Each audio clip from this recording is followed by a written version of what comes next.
على رسوله الكريم أما بعد قال الله تبارك وتعالى في كتابه المجيد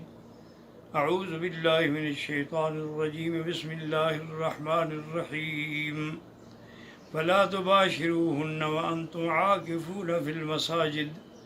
صدق الله العلي العظيم وصدق رسوله النبي الكريم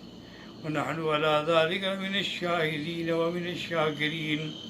برادران اسلام، غزوہ بدر کے بارے میں ابھی بیان نامکمل ہے، انشاءاللہ اللہ کو منظور ہے تو مکمل کریں گے، چونکہ اب اعتکاف کا زمانہ قریب آ گیا ہے۔ چونکہ اعتکاف کی ابتدا جو ہے وہ 20 تاریخ سے ہوگی، یعنی 20 رمضان کو مغرب کی نماز آپ اسی مسجد میں ادا کریں جس میں آپ نے اعتکاف کرنا ہے، اس کے بعد جو ہے وہ اعتکاف شروع ہو جائے گا۔ تو اس لیے اعتکاف آنے سے پہلے آپ یہ باتیں، ضروری جو باتیں ہیں وہ سمجھ لیں کہ اعتکاف جو ہے ایک بڑی عظیم نعمت ہے۔ چونکہ جو بندہ اعتکاف کرتا ہے، ایک حدیث مبارک میں آتا ہے کہ اللہ تبارک و تعالی اس کو 2 حج اور 2 عمروں کا ثواب عطا فرماتے ہیں۔ اور اسی طرح ایک حدیث مبارک میں یہ بھی آتا ہے کہ جو بندہ خالص اللہ کی رضا کے لیے اعتکاف کرتا ہے، 1 دن کا اعتکاف کرتا ہے، اللہ اس کے اور جہنم کے درمیان میں 2 خندقوں کا فاصلہ کر دیتے ہیں۔ ایک خندق کا فاصلہ اتنا ہوتا ہے جیسے زمین و آسمان کا فاصلہ ہے۔ اور تیسری بات یہ ہے کہ جب آدمی اعتکاف میں ہوتا ہے تو ساری نیکیاں اس کے پاس جمع ہوتی ہیں، یعنی اب وہ نماز بھی پڑھ رہا ہے، جماعت کے ساتھ فرائض بھی پڑھ رہا ہے، جماعت کے ساتھ تراویح بھی پڑھ رہا ہے، اور انہی ایام میں انشاءاللہ لیلۃ القدر کی رات بھی ہے، تو معتکف کو لیلۃ القدر کی رات کا ملنا جو ہے انشاءاللہ وہ بھی یقینی ہے۔ اعتکاف کا معنی ہوتا ہے منع، یعنی اپنے آپ کو روک کے رکھنا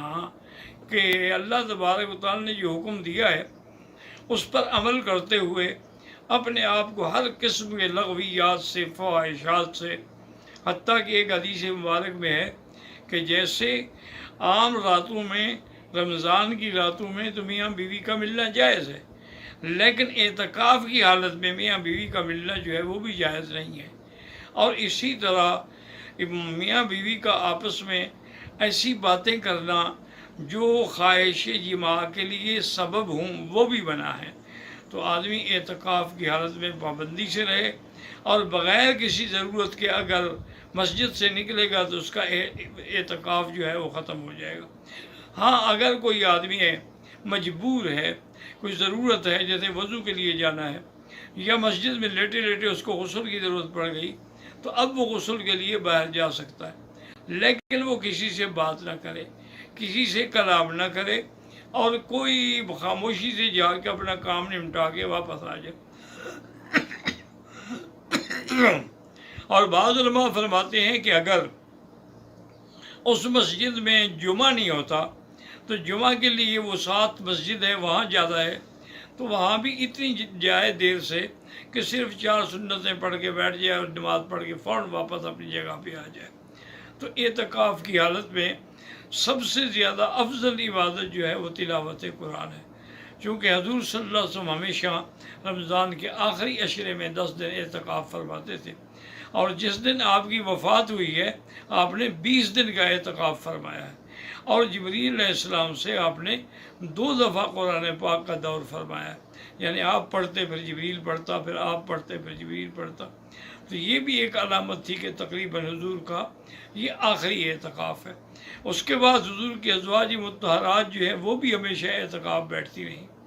لیکن آج کل ایک سوال پیدا یہ ہوا ہے کہ جیسے لاک ڈاؤن ہے، اب آپ نہ تو کسی مسجد میں جا سکتے ہیں، اور اعتکاف ہوتا ہی اسی مسجد میں ہے جہاں جماعت ہو، تو اس کا آخری حل یہ ہے مجبوراً کہ جیسے عورتوں کا اعتکاف گھر میں جائز ہے، تو اب مجبور کے لیے بھی اگر آپ اپنے گھر میں ایک کمرے کو مصلی بنا لیں اور نیت کر لیں کہ یہ رمضان کے مہینے کے لیے ہماری نماز کی جگہ ہے، تو اسی میں آپ 10 دن کے لیے اعتکاف کر سکتے ہیں۔ اب اس سے بھی آپ باہر نہیں جائیں گے بغیر ضرورت کے، اور بغیر کسی حاجت کے۔ اور افضل عبادت جو ہے اعتکاف کے اندر وہ تلاوت قرآن پاک ہے، چونکہ قرآن اور رمضان مبارک کا آپس میں چوری دامن کا ساتھ ہے۔ اللہ کا قرآن رمضان میں اترا ہے اور لیلۃ القدر کی نعمت بھی رمضان میں آئی ہے، اور حضور کا بھی یہی فرمان ہے کہ آخری 10 دنوں میں اسے تلاش کرو، تحروا فی العشر الاواخر۔ اور بی بی عائشہ بھی فرماتی ہیں کہ جب 10 دن آخری رمضان کے آتے تھے، حضور صلی اللہ علیہ وسلم شد میزرہ، یعنی اپنی چادر کس کے باندھ لیتے تھے۔ یعنی اس کا ایک ترجمہ تو یہ ہوتا ہے کہ بھی اب کام کے لیے کمر کس لو، اور ایک اشارہ یہ بھی ہوتا ہے کہ اب وہ بیویوں کے پاس بھی تشریف نہیں لاتے تھے۔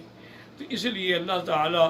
ہر مسلمان کو اعتکاف کی سعادت نصیب فرمائیں، اور جہاں جہاں مساجد کھلی ہیں وہاں تو اعتکاف ہر حال میں آپ مسجد میں کریں، اور مسجد بھی وہ جس میں جماعت ہوتی ہے، ورنہ اس کے علاوہ اعتکاف نہیں ہوگا۔ وآخر دعوانا الحمدللہ۔